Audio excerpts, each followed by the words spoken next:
اور جو سائنس کہتی ہے، بلکہ ہر علوم کے اندر یہ بات ہے۔ اب آپ کہیں گے کہ بھائی سائنسی بات کو پروو کرنے کے لیے دلیل چاہیے، مذہبی بات کو پروو کرنے کے لیے دلیل چاہیے، لیکن کیا کوئی سر کہہ سکتا میں تو انگلش پڑھاتا ہوں، میں تو اردو پڑھاتا ہوں، میں تو عربی پڑھاتا ہوں، کیا مجھے بھی دلائل کی ضرورت؟ ہاں بالکل، مان لیجئے رفیق صاحب یہاں پر کوئی بات کہتے ہیں اردو کی کہ بھائی یہ بات ایسے ہے، تو ہم ان سے دلیل مانگیں گے۔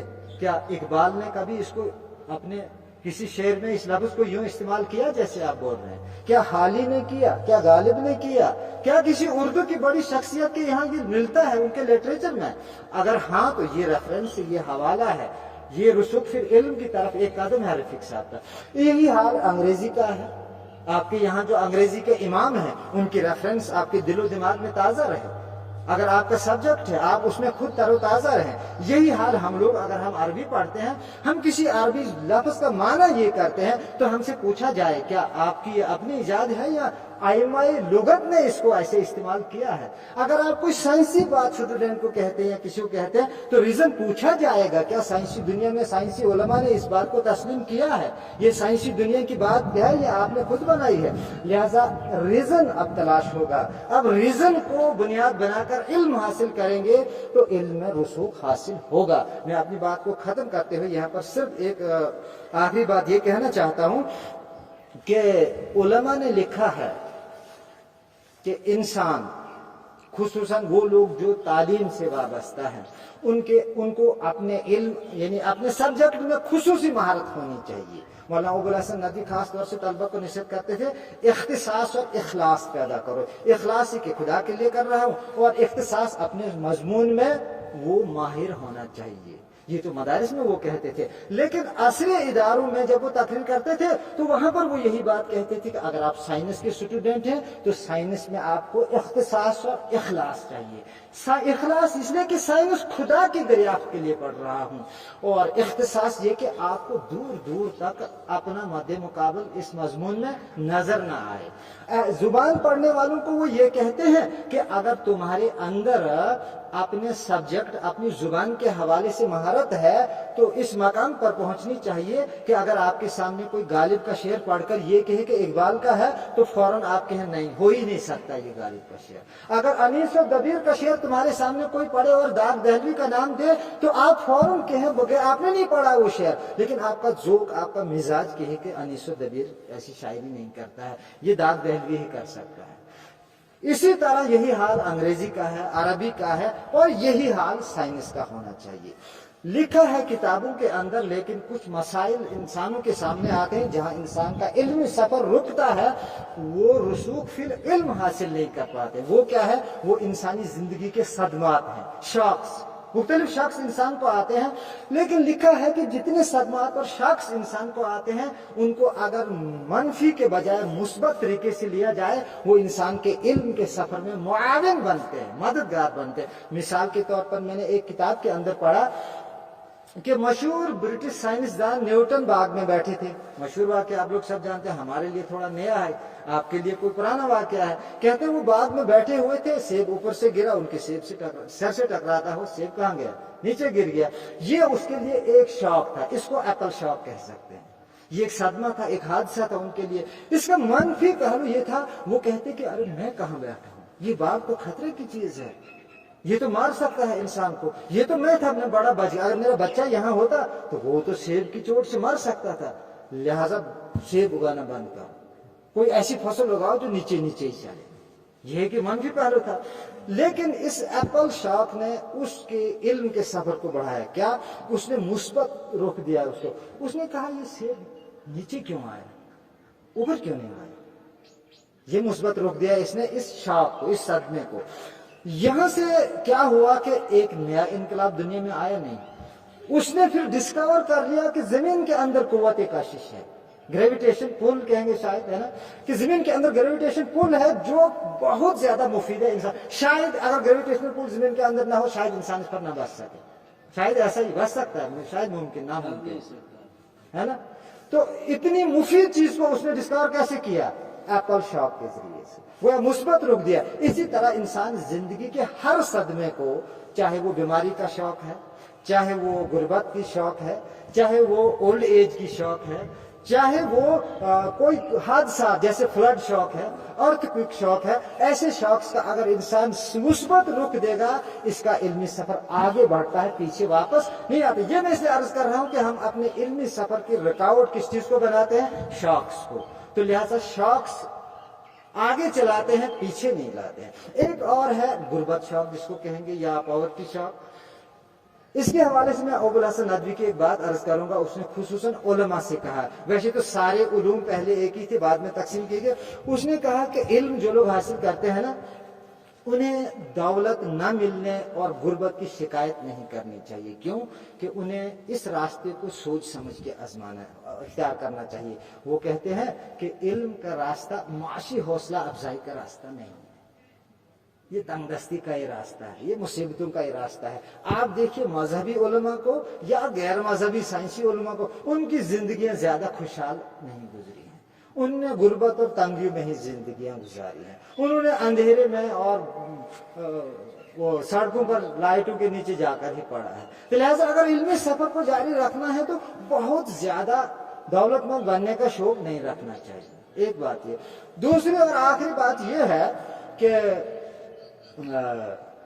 ہم یہاں پر ادارے کے اندر پڑھاتے ہیں نا، کوئی انگریزی پڑھا رہا ہے، بس آخری بات ہے، دھوپ لگ رہی ہے، کوئی سائنس پڑھا رہا ہے، کوئی تجوید پڑھا رہا ہے، کوئی حفظ پڑھا رہا ہے، اگر زیادہ نہیں تو اپنے سبجیکٹ کی حد تک ہمیں رسوخ فی العلم حاصل ہونا چاہیے۔ مثال کے طور پر میں شروع کروں گا اس ڈپارٹمنٹ سے، یہاں تک ایک ایک مثال دوں گا، بات ختم کریں گے۔ ہمارے حفظ کے شعبے میں ایک قاری صاحب پڑھاتے ہیں، وہ حفظ کرا رہا ہے نا، اس کو 30 پارے حفظ ہونے چاہیے، اگر 30 نہیں ہے تو کچھ ہونا چاہیے، اگر نہیں ہے بھولا ہے تو وہی پڑھا رہا ہے نا صبح شام، تو وہ دور کرتا ہے، اس کو کون روکتا ہے وہاں؟ وہ اس طرح سے بچوں کو سنے اور سنائے کہ اس کا اپنا بھولا ہوا وہ واپس آنے لگے۔ اس میں اجر بھی ہے اور اس میں اس کا شخصی فائدہ بھی ہے۔ اگر ایک استاد کو قرآن یاد نہیں تھا لیکن پڑھاتے پڑھاتے اس نے ایک بڑا حصہ یاد کر لیا، تو 2 منٹ کے لیے اگر سراج العلوم اس کو نکال بھی 2 منٹ کے لیے لے گا، یہ دنیاوی فوائد کی بات کر رہا ہوں، تو دوسری جگہ اس کے ہاتھوں ہاتھ لیا جائے گا۔ لیکن اگر وہ یہ ٹیک کر بیٹھا، مجھے تو دستار بندی ہو گئی ہے، ماسٹر بھی مجھے نام پڑ گیا ہے، قاری بھی نام پڑے، اب مجھے صرف سورہ فاتحہ کیوں نہ بچے، ٹینشن نہیں ہے، تو لہٰذا یہ اپنا ذاتی اس کو نقصان ہے۔ ایک تو اللہ کی کتاب کی رحمت سے محرومی، دوسرا یہ کہ اگر 2 منٹ کے لیے یہاں ہمیں کچھ ہو جائے، 2 منٹ کے لیے دوسری جگہ ہمیں کون لے گا جب ہم کو یاد ہی نہیں ہے قرآن؟ اصول تجوید کی اول 2 یہاں پڑھائی جاتی ہے، ہماری قاری صاحب کو وہ مطالعے میں رہنی چاہیے، اگر اس کو مسلسل پڑھے 2 مہینے میں 2 جلدیں ختم کر سکتا ہے، اس کی قواعد دماغ میں تازہ ہونے چاہیے۔ مگر یہ مت سوچنا میں آپ لوگوں کو وہ جس کو آپ انگریزی میں کرٹیسزم بولتے ہیں، تنقید نہیں، یہ تعمیری بات میں بول رہا ہوں۔ اگر آپ کے پاس تجوید ہے، قرآن یاد ہے، اچھی قرات ہے، تو سراج العلوم کے محتاج کیا آپ مان لیجیے اگر 2 منٹ، حالت تو ہمیں سراج العلوم سے بہتر ادارے تو شاید کشمیر میں نہیں ہے، جہاں تک مجھے پتا ہے مدارس کا کیا تنخواہیں ہیں، کیا حالات ہیں، لیکن 2 منٹ کے لیے آپ نہیں رہنا چاہتے یہاں، باہر آپ کو ہاتھوں ہاتھ لیں گے، اور اگر یہاں رہے تو بچوں کو دیں گے، اگر دوسری جگہ بھی دیں گے تو ہماری قوم کے بچے ہیں، کہیں جا کر بھی پڑھائی پڑھیں۔ یہی حال ہے ہماری عربی کا، یہی حال ہے آپ کی انگریزی کا۔ اگر میں عربی پڑھاتا ہوں تو مجھے اپنے فن کا پتہ ہونا چاہیے، اس فن کے اماموں ائمہ کا پتہ ہونا، جیسے تجوید میں 7 قرات ہے، ائمہ 7، وہ ایک قاری صاحب کو وہ ائمہ 7 کا تعارف ہونا چاہیے، وہی کون تھے یہ بڑے 7 امام، کیا تھا ان کی کنٹریبیوشن قرآن کے پڑھنے کے حوالے سے، کیا کچھ انہاں وہ 7 قراتوں سے آپ کو پڑھنا آئے یہ ضروری نہیں ہے، لیکن کم سے کم تعارف ہو آپ کو ان 7 اماموں کا، ان کے حوالے سے ان کا کیا علمی مقام تھا، انہوں نے کیا قرآن میں دیا ہے ہمیں۔ اگر میں عربی پڑھاتا ہوں تو عربی زبان کی تاریخ، عربی زبان کے امام، عربی زبان کے لہجے، اس پر مجھے دسترس ہونی چاہیے، اگر نہیں ہے تو میں مطالعہ کروں۔ اگر میں عربی پڑھاتا ہوں لیکن مجھے پتہ ہی نہیں ہے امراء القیس کوئی انسان تھے، وہ کہتے ہیں ایک مدرسے میں کوئی شاگرد تھے بنگال کے، سنا دیوبند میں، پتہ نہیں صحیح کا یہ جوک بھی ہے وغیرہ، ایسا ہوتا ہے، کہا اس نے 10 سال پڑھا نا دیوبند میں، آخری سال بخاری کا ختم چل رہا تھا، تو آخری حدیثیں چل رہی تھی، تو استاد آخری درس دے رہے تھے اور اس دن بڑا اہتمام ہوتا ہے، تو بنگالی بھائی کو خیال آیا یار 10 سال میں کبھی سوال نہیں کیا سر کو، تو آج میں بھی کروں گا۔ اس نے کہا حضرت یہ ابو ہریرہ کیا چیز ہے؟ تو استاد نے سر پکڑا، اس نے بولا یار 10 سال میں تجھے ابو ہریرہ چیز ہی دکھ رہا ہے، تو ایک تو یہ علم ہے،